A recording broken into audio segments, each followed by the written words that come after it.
Hi students, welcome to Sriram Coaching Classes. Today I am teaching you Science 2's lesson number 1, Standard 10th, Heredity and Evolution. Okay. So subscribe our channel. Heredity and Evolution. You know heredity. What is heredity? Heredity म्हणजे काय की एका generation कडून दुसऱ्या generation कडे एका generation कडून दुसऱ्या जनरेशन कडे त्याचे कॅरेक्टरिस्टिक्स जे आहेत ते दिसतात आपल्याला. म्हणजे आता पुढे मी हेरिडिटी ह्या वर्डचा मीनिंग अगदी व्यवस्थित तुम्हाला समजून सांगणार आहे. तसंच इव्होल्यूशन काय आहे हे पण आपल्याला या लेसन मध्ये शिकायचं आहे. तुम्ही इथे जसं आता 9th स्टँडर्डने आपल्याला आन्सर दिलं की डेव्हलपमेंट, तर ॲब्सोल्युटली राईट की पूर्वी मानव जो होता तो बघा अशा पद्धतीने दिसत होता आपला. ओके की चारही इथे हे बघा तुम्ही, हा आपले जे हात होते हे टेकवून तो चालत होता. हळूहळू त्याच्यामध्ये काय झालं, डेव्हलपमेंट होत गेली आणि त्याचा पाठीचा कणा जो आहे तो सरळ झाला. मग याला काय म्हटलं जातं, इव्होल्यूशन. ओके, मग त्याविषयी पण आपल्याला पुढे शिकायचं आहे. सो ह्या टॉपिक मध्ये आपण काय काय बघणार आहोत, हेरिडिटी अँड इव्होल्यूशन. सो या टॉपिक मध्ये आपण बघणार आहोत heredity and hereditary changes. Okay, evolution इकडे बघूया आपण पहिले. Transcription, translation and translocation. Evolution, evidences of evolution. Evidences म्हणजे तुम्हाला माहितीये पुरावा. ओके, की इव्होल्यूशन झालं याचे पण पुरावे, त्याच्याविषयी पण आपण शिकणार आहोत. Weight a minute. हॅलो हा मी नंतर कॉल करते. Darwin's theory of natural selection, Lamarckism, speciation and human evolution. ह्या सगळ्या टॉपिक्सचा आपल्याला या लेसन मध्ये आज स्टडी करायचा आहे. तर बघा इथे काही क्वेश्चन्स दिलेले आहेत. कॅन यू रिकॉल, हे पण खूप महत्वाचं आहे की जे आपण मागच्या वर्षी शिकलेलं असतो. Which component of the cellular nucleus of living organism carries heredity characters. What do we call to the process of transfer of physical and mental characters from parents to the progeny, and which are the components, the DNA molecules. तर आता ह्या ज्या concept आहे या already आपल्या 9th मध्ये सगळ्या cover झालेल्या आहेत. तर आता बघा की पहिला जो क्वेश्चन आपल्याला विचारलाय तो काय आहे, which components of the cellular nucleus of living organisms carries hereditary characters. म्हणजे काय बरं की आता हा जो हेरिडिटरी कॅरेक्टर्स आहे हा कॅरी करणारा, हा वाहून येणारा असा कोणता कॉम्पोनंट आहे बरं, एलिमेंट आहे बरं. Do you know which of this? की आपण 9th मध्ये इवन 8th स्टँडर्ड मध्ये सुद्धा आपण शिकलेलो आहे की तो जो कॉम्पोनंट आहे तो आहे क्रोमोझोम्स. ओके, थोडी आयडिया आली, थोडंसं लक्षात आलं की क्रोमोझोम्स काय असतात. तसं मी आत्ताच तुम्हाला हे पण सांगणार आहे. क्रोमोझोम्स बघा, जर तुम्हाला आठवत नसेल तर मी सांगते की आता ही फिगर पाहून तुम्हाला आठवेल. जेनेटिक मटेरियल आहे हे. आठवलं का? चला बरं पटकन आन्सर द्या. Give me answer fast. आठवलं? 10th standard. Okay, the chromosomes made up of nucleic acid and proteins present in the nucleus of the cell are the components that carries hereditary characters in living organism. बघा आता हा आपला एक sale आहे, त्या sale मध्ये हे nucleus आहे आणि ह्या न्यूक्लियस मध्ये हे जेनेटिक मटेरियल आहे. मग आता हे जेनेटिक मटेरियल काय आहे, क्रोमोझोम्स आहे. आणि हे काय काम करतं, कॅरीज हेरिडिटरी कॅरेक्टर्स. ओके, तर आपले जे हेरिडिटरी कॅरेक्टर्स आहे हे कॅरी करण्याचं काम हे क्रोमोझोम्स करत असतात. Second question, what do we call the process of transfer of physical and mental characters from parents to the progeny. Okay, आता प्रोजेनी हा वर्ड, ओके, याच्याविषयी पण आपल्याला बघायचंय. काय बरं progeny, do you know anyone? Divya, what is that? What is the meaning? Means offspring, the baby of the parents. Absolutely right. Progeny means offspring. म्हणजे offsprings म्हणजे काय की आता सपोज हे पॅरेंट्स आहेत तर त्यांचं जे चाइल्ड असणार आहे ते मी पुढे सांगणार आहे त्याला काय म्हटलं जातं की प्रोजेनी. ओके, म्हणजे चिल्ड्रन म्हणायचंय की तुम्हाला समजवण्यासाठी. ओके, की ऑफस्प्रिंग्स. The process. आता याचा क्वेश्चनचा पहिले अर्थ सांगते मी तुम्हाला की पॅरेंट्स आहे. ओके, पॅरेंट्स कडून what do we call the process of transfer of physical and mental characters. म्हणजे फिजिकल आणि मेंटल कॅरेक्टर्स जे आहेत ते पॅरेंट्स कडून कोणाकडे, प्रोजेनीकडे, म्हणजेच कोणाकडे, ऑफस्प्रिंग्सकडे, म्हणजेच त्यांच्या चिल्ड्रनकडे. हे ट्रान्सफर होण्याच्या प्रोसेसला काय म्हटलं जातं? काय म्हटलं जातं? दिसतंय ना? इनहेरिटन्स और हेरिडिटी. इनहेरिटन्स म्हटलं जातं, अदरवाइज हेरिडिटी म्हटलं जातं. The process of transfer of physical and mental characters from parents to the progeny is called inheritance or heredity. म्हणजे inheritance पण म्हणू शकतो, otherwise heredity पण म्हटलं जातं. Which are the components of the DNA molecule. आता DNA molecules जे आहेत, ओके, तर ह्या molecules कशाचा बनलेला आहे बरं? DNA हे पण पुढे आपल्याला बघायचं आहे. मी तुम्हाला डीपली सांगणार आहे. ऍक्च्युली हे तुम्हाला 9th ला झालेलं आहे, तरी सुद्धा मी डीएनए विषयी आता तुम्हाला पूर्ण डीप माहिती देणार आहे. So DNA molecule is made up of 2 helical strands containing of deoxyribose sugar. अजून काय? Phosphoric acid and pairs of nitrogenous bases. तो कशाने बनलेला आहे? डीऑक्सिरायबोज शुगरने. अजून काय? फॉस्फोरिक ऍसिड आणि पेअर्स ऑफ नायट्रोजेनियस बेसेस. आता सपोज बघा, या नायट्रोजेनियस जे आहेत ना बेसेस, याच्यामध्ये 4 पेअर्स असतात. ओके, ते पुढे मी तुम्हाला शिकवते आता. तर या डीएनए कशाचा बनला आहे हे याच्यामध्ये आपल्याला आन्सर करायचे आहे. नेक्स्ट, आता बघा की वेगवेगळे सायंटिस्ट होते. त्याच लेसन मध्ये तुम्हाला त्या फर्स्ट पॅरेग्राफ मध्ये हे सांगितलंय की कोणत्या कोणत्या सायंटिस्टने कशा विषयी स्टडी केला आणि मग त्याची डिस्कवरी म्हणजे त्यांचं कॉन्ट्रीब्युशन कुठे कुठे किती होतं ते लिहिलेलं आहे. तेच इथे आपण शॉर्ट मध्ये लिहिलं आहे. 1986 मध्ये पहिला कोण होता? Gregor John Mendel. याने काय, याला म्हटलं जातं the scientist is called pioneer of the modern genetics. Modern जेनेटिक्सचा पायनियर म्हटलं जातं त्याला. आणि त्याने काय केलं? ओके, काय त्याचं कॉन्ट्रीब्युशन कुठे आहे, त्याने काय डिस्कवरी केली? The series of experiment on pea plants to explain inheritance of characters. त्याने काय केलं की याच्यामध्ये पी प्लांट्स असतो ना, त्याच्यामध्ये त्याने एक्सप्लेन केलं इनहेरिटन्स ऑफ कॅरेक्टर्स. याच्याविषयीचं जे एक्सपेरिमेंट आहे ते त्याने तिथे शोधून काढलं. ओके, नंतर कोण? Hugo D Vries. आता याने काय केलं? म्युटेशनल थेअरी विषयी अभ्यास केला आणि त्याचं डिस्कवरी काय? Reasons behind the sudden changes. Okay, नंतर 1902 मध्ये वॉल्टन अँड सटन, हे तुम्ही स्क्रीनशॉट काढून घ्या. स्टडी ऑफ क्रोमोझोम्स आहे and paired chromosomes in grasshopper sale.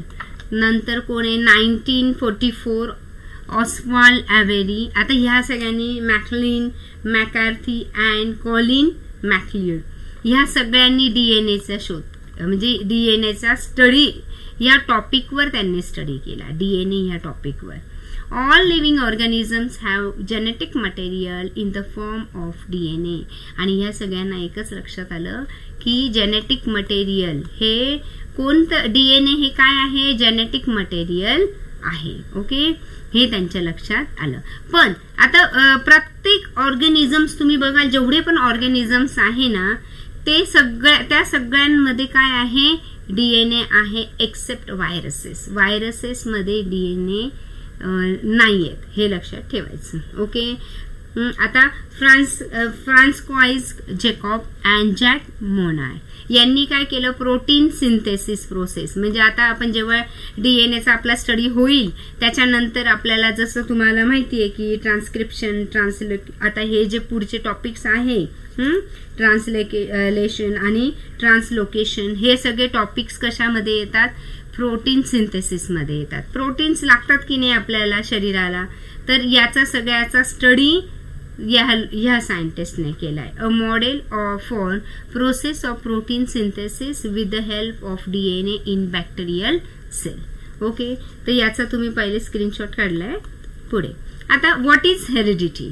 आताच जसं अवनीने आपल्याला आन्सर दिलं होतं आधी लेक्चरच्या आधी मी विचारलं तेव्हा, why do children look like their parents. मग चिल्ड्रन्स जे आहेत ते त्यांच्या पॅरेंट्स सारखे का दिसतात. ओके, आता हे हेरिडिटी मध्ये. Okay, why do brothers and sister resemble each other.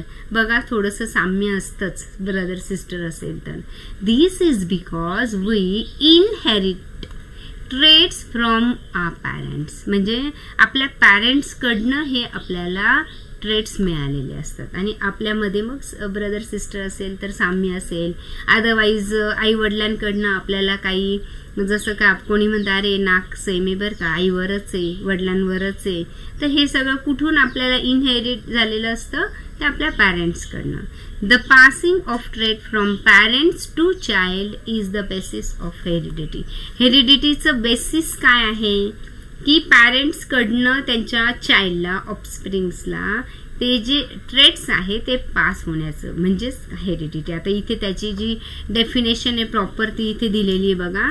Heredity is the transfer of biological characters from one generation to other via jeans.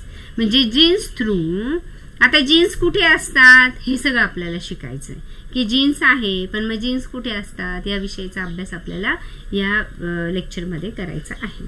तर हेरिडिटी काय की heredity is the transfer of biological characters from one generation to another via genes. Anybody have any idea about genes? Okay, I will explain you that afterward. So आता बघा की suppose parents आहे, हे बघा आता हेरिडिटीचं की हे पॅरेंट्स आहे. आता पॅरेंट्स म्हणजे काय की मेल आणि फिमेल हे दोन्ही पण आपण धरूया.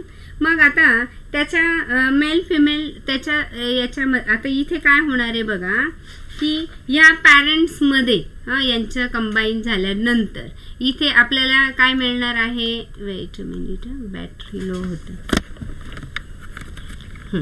बॅटरी एक मिनिट.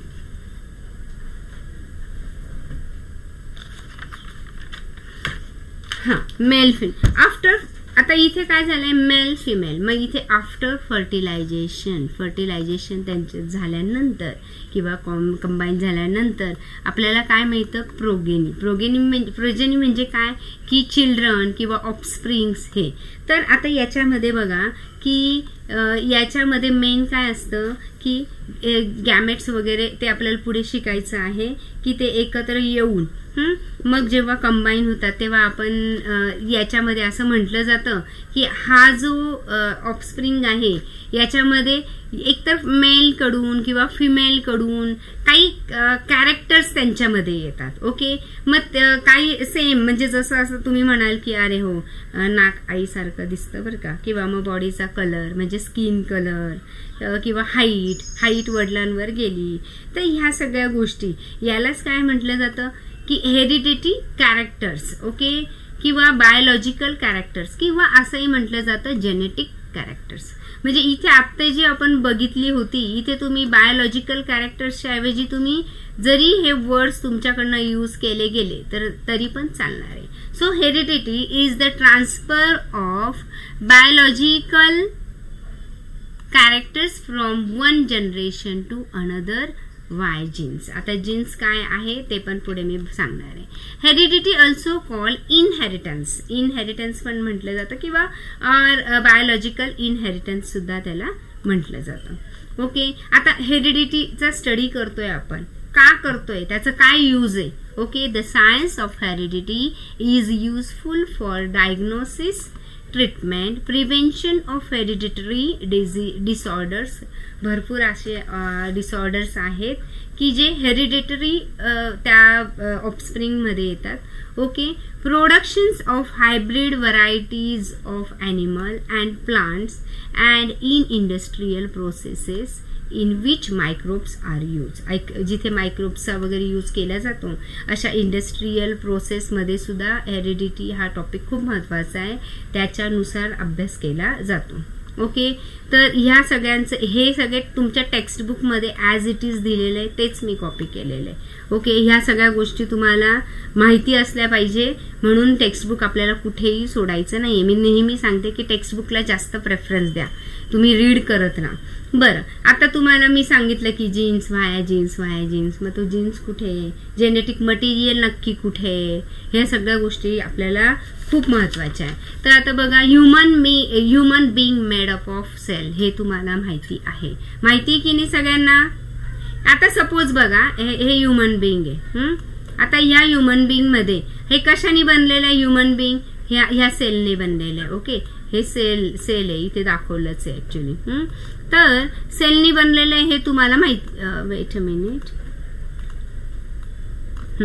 सेलनी बनलेलं आहे हे तुम्हाला माहिती आहे. बरं, मग सेल मध्ये जर बनलेलं आहे तर सेलची रचना काय आहे, त्याचं स्ट्रक्चर काय आहे, हे सगळं तुम्हाला माहिती असलं पाहिजे. मग आता ह्युमन बीइंग आहे तो कशाचा बनला आहे? Made up of sale.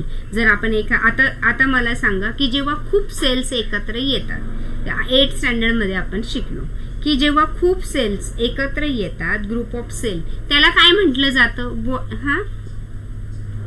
Group of sale म्हणजे yes tissues. Very good. Okay, तर त्याला काय म्हटलं जातं? टिश्यूज. ओके, तर आता तुम्ही बघा आपल्या बॉडीवर सुद्धा कव्हरिंग आहे, किंवा आपल्या बॉडीमध्ये टिश्यूज असतात. ओके, आणि हे टिश्यूज जे आहे तेच म्हणजे काय असतं की group of cells. Tissues is the group of cells. मग तुम्हाला पुढे तर माहितीये की टिश्यूज एकत्र येऊन मग ऑर्गन्स बनतात, ऑर्गन्स एकत्र येऊन मग सिस्टम्स बनतात. अशा प्रकारे आपल्या बॉडीचं सगळं वर्क होत असतं. पण मग त्यातला सगळ्यात मेन जे आहे ते आहे सेल. ओके, सगळ्यात महत्वाचा जो आहे तो आहे सेल. तर आता बघा, आपल्याला बघायचंय की ह्या सेलमध्ये काय आहे. तर आता हा इथे सेल तुम्हाला इथे दिसतोय, याच्यामध्ये हा जो आहे अप्पर लेअर जो असतो त्याला म्हणतात सेल मेम्ब्रेन. नंतर आतमध्ये जे आहे हे बघा, हे दिसतंय, हे आता तुम्हाला माहिती आहे मायटोकॉन्ड्रिया काय आहे, त्याला पॉवर हाऊस पण म्हटलं जातं, एनर्जी प्रोड्यूस करण्याचं काम तो करतो. नंतर सायटोप्लाझम्स असतं, ह्याच्यामध्ये जे लिक्विड सारखं जेली सारखं जे असतं त्याला म्हटलं जातं सायटोप्लाझम. आणि हा आहे आपला न्यूक्लियस. सध्या आता आपल्याला याच्याशी घेणं आहे. ओके, बरं, या न्यूक्लियस मध्ये असं काही जेनेटिक मटेरियल असतं बरं का. ह्या विषयी आता आपल्याला अभ्यास करायचा आहे. या न्यूक्लियस मध्ये काय असतं? Genetic material. बरं, जेनेटिक मटेरियल काय असतं रे? तुम्हाला आत्ताच मी थोडंसं आधी सांगितलंय, जर लक्षात असेल तर. जेनेटिक मटेरियल म्हणजे त्या मटेरियलचं नाव काय नाव? या डीएनए. ओके, पण मग डीएनए अजून डीएनए कशात असतो बरं? डायरेक्ट तर डीएनए नाहीये याच्यात. येस नाही ऐकायला आलं? आय कांट लिसन. मी लिहिलं. बघा, म्हणजे क्रोमोझोम्स. ओके, क्रोमोझोम्स हे नाव ऐकलंय की नाही? तर तुम्ही 9वीला शिकलेले, 8वीला पण शिकलेले.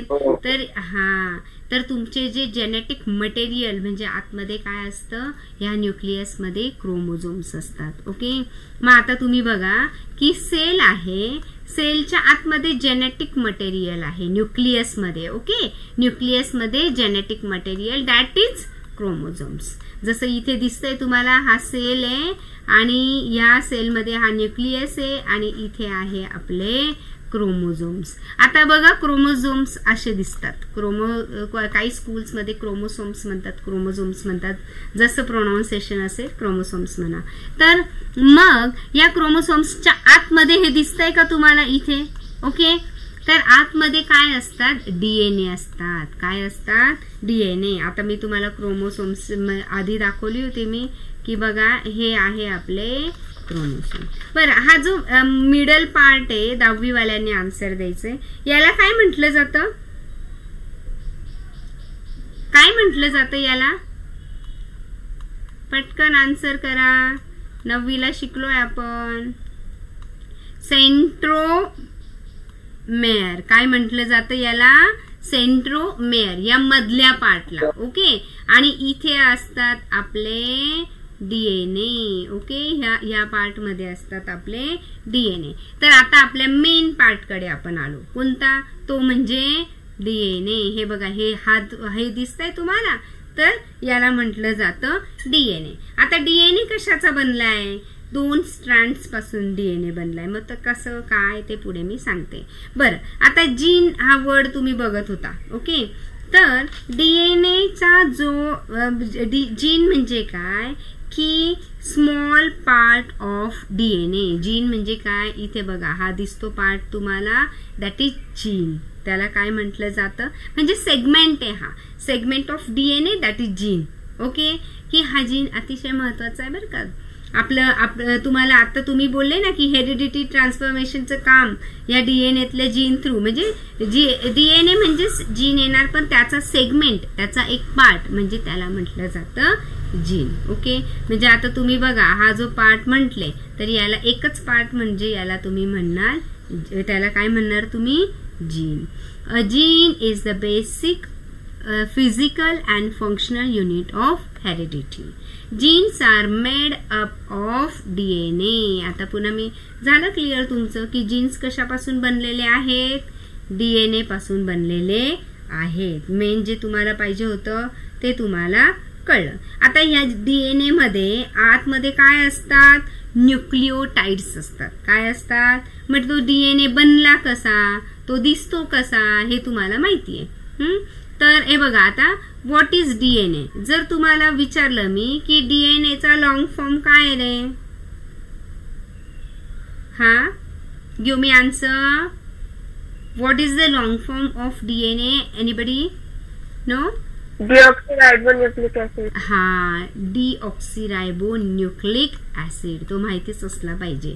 That is DNA. Okay, is found in all living things. फक्त मी आता आधी सांगितलं की डीएनए फक्त कोणामध्ये नसतो? पूर्ण मायक्रो ऑर्गॅनिझम्स मध्ये, लिव्हिंग ऑर्गॅनिझम्स मध्ये, सगळ्यांमध्ये डीएनए अवेलेबल आहे. पण फक्त तो कुठे नाहीये बरं? Viruses. Absolutely right. Very good. तर हे बघा, हे सगळं डीएनए वगैरे हे 9th मध्ये झालेलं आहे तुमचं. तो व्यवस्थित 9th मध्येच तुम्ही चांगला अभ्यास केला, तर म्हणून मी 9thच्या मुलांना जॉईन करायला की हे पुढे सगळं तुम्हाला 10thला याचा स्टडी, डीप स्टडी आहे. ओके, तर आता बघा, DNA, deoxyribonucleic acid is found in all living things. It is the carrier of genetic information. आता डीएनए काय करत असतो माहितीये का? की त्याच्याकडे ना जेनेटिक इन्फॉर्मेशन असते. आता प्रोटीन सिंथेसिस करायचं असेल तर त्याची पूर्ण इन्फॉर्मेशन ही कोणाकडे असते? डीएनए कडे असते. डीएनए काय म्हणतो? मी प्रोटीन सिंथेसिस नाही करणार, पण त्याची माहिती मात्र माझ्याकडे आहे. ओके, तर डीएनए हा काय करत असतो?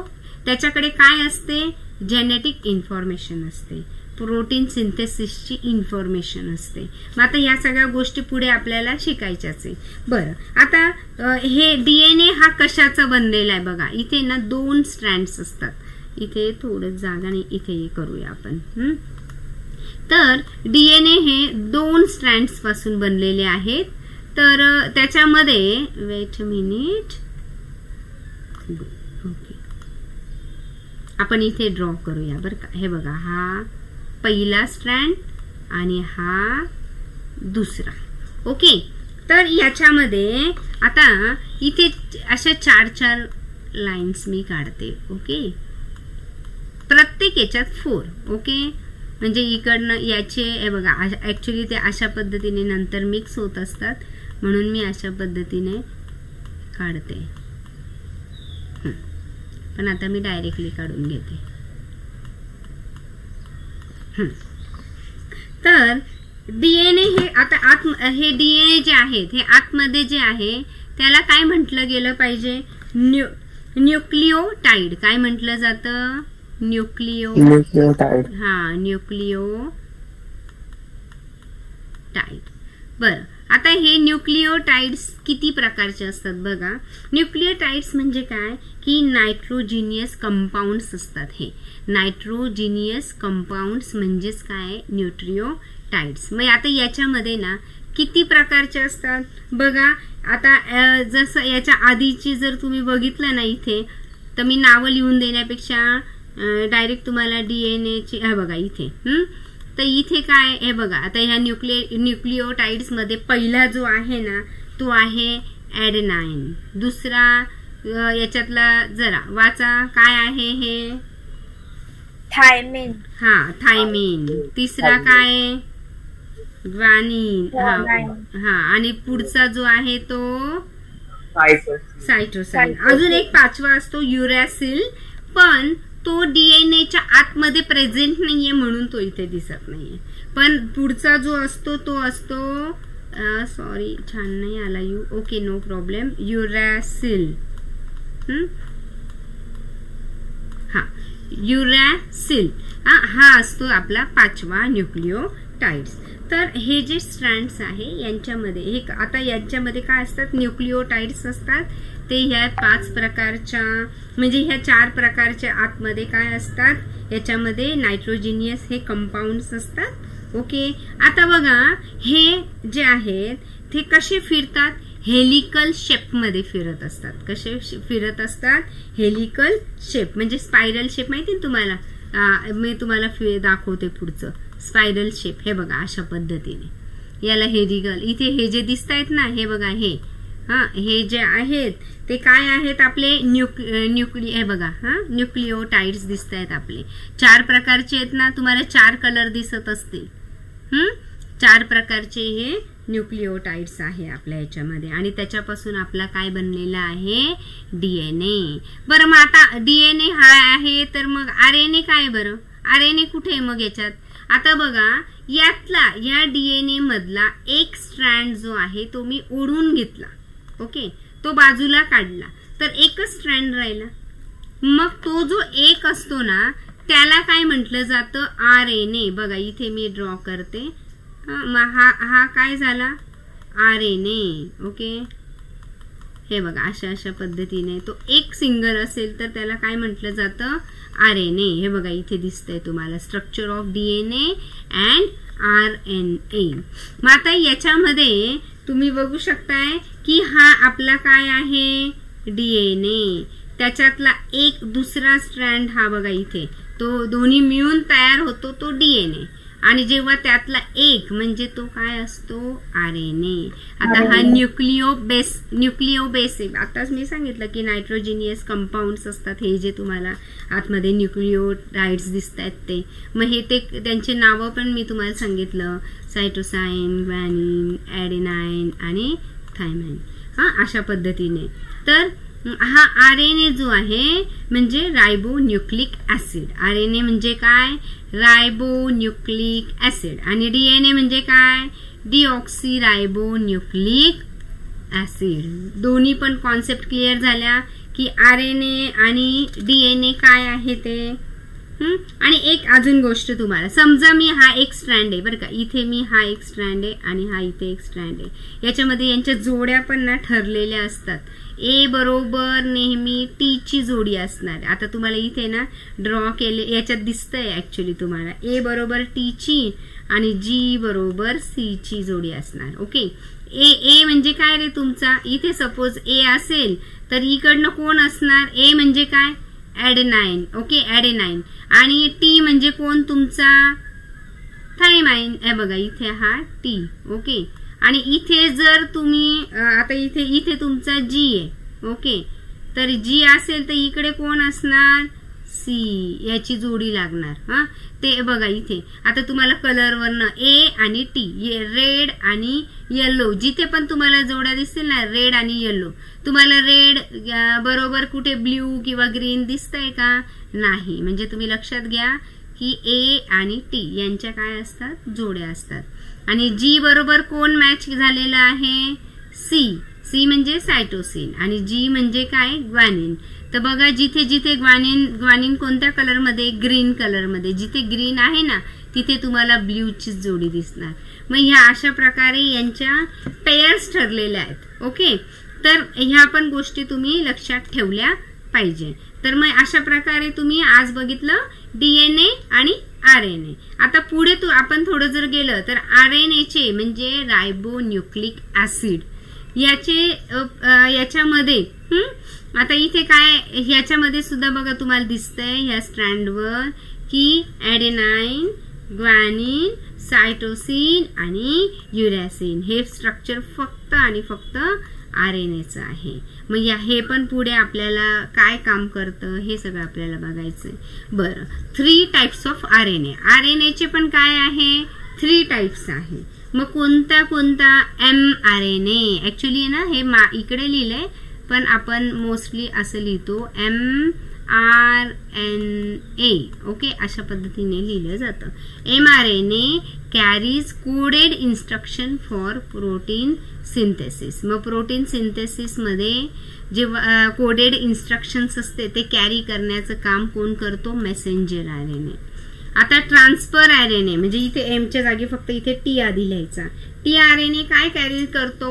Specific amino acids. आता बघा तुम्हाला परत सांगते की डीएनए जे आहेत ना म्हणजे हे स्पेशली तुम्ही म्हणू शकता की ते अमिनो ऍसिड पासूनच बनलेले आहेत. Carry specific amino acid to ribosomes during protein assembly. Okay, मग अमिनो ऍसिड्स जे आहे ते कॅरी कोणाकडे? रायबोझोम्सकडे कॅरी करण्याचं काम हे ट्रान्सफर आरएनए करत असतात. आणि रायबोझोमल आरएनए जे आहे म्हणजे आरएनए जे आहे तो पार्ट आहे रायबोसोम्सचा किंवा रायबोझोम्सचा. ओके, तर अशा पद्धतीने आपण याचे 3 टाइप्स सुद्धा बघितले आहेत आणि खूप छान इंटरेस्टिंग आहे याच्यामध्ये पुढे सुद्धा त्यांच्या ज्या आता तुम्हाला मी सांगितलं की पुढच्या ज्या डेफिनेशन म्हणजे ट्रान्सक्रिप्शन आहे, ट्रान्सलेशन आहे आणि ट्रान्सलोकेशन आहे. या सगळ्या पुढच्या अतिशय सुंदर कॉन्सेप्ट्स आहे. ओके, तर अशा पद्धतीने आज आपण आपला जो लेक्चर आहे इथे थांबवतोय. थँक्यू.